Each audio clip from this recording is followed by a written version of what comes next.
একদিন অসুররাজ হিরণ্যকশিপু তার ছেলে প্রহ্লাদকে জিজ্ঞেস করল, তোর সেই বিষ্ণু কোথায়? আমি তো কোথাও তাকে দেখতে পাচ্ছি না। ছোট্ট প্রহ্লাদ শান্তভাবে বলল, পিতাশ্রী, আমার নারায়ণ সর্বত্র আছেন, তিনি কণা কণায় বিরাজমান। এই কাহিনীর শুরু আরও আগে।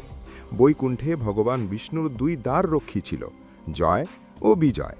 একদিন তারা সনৎকুমার ঋষিদের ভগবানের কাছে যেতে বাধা দেয়। এতে ক্রুদ্ধ হয়ে ঋষিরা তাদের অভিশাপ দেন। সেই অভিশাপেই তারা পৃথিবীতে জন্ম নেয় অসুর হিসেবে, হিরণ্যাক্ষ ও হিরণ্যকশিপু। হিরণ্যাক্ষ যখন পৃথিবীকে পাতালের গভীর সমুদ্রে লুকিয়ে ফেলে, তখন ভগবান বিষ্ণু বরাহ অবতার নিয়ে তাকে বধ করে পৃথিবীকে রক্ষা করেন। ভাইয়ের মৃত্যুর প্রতিশোধ নিতে হিরণ্যকশিপু কঠোর তপস্যা করে ব্রহ্মার কাছ থেকে এমন বর পায় যাতে তাকে মানুষ বা দেবতা কেউই হত্যা করতে না পারে। নিজেকে অমর ভেবে সে পৃথিবীতে বিষ্ণু ভক্তদের উপর ভয়ঙ্কর অত্যাচার শুরু করে।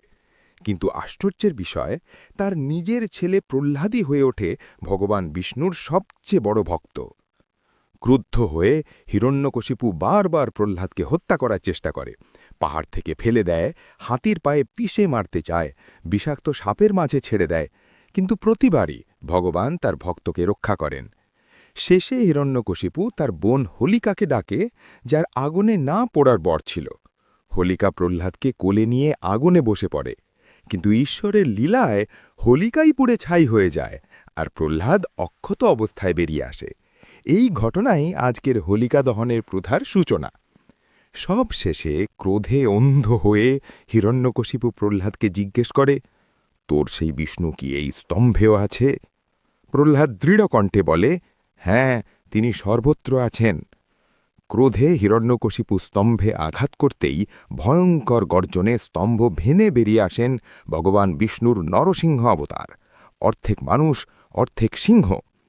সন্ধ্যার সময় প্রাসাদের দূরগোড়ায় নিজের নখ দিয়ে তিনি হিরণ্যকশিপুকে বধ করেন। ব্রহ্মার দেওয়া বড় ভঙ্গ হল না, আবার ন্যায়ও প্রতিষ্ঠিত হল।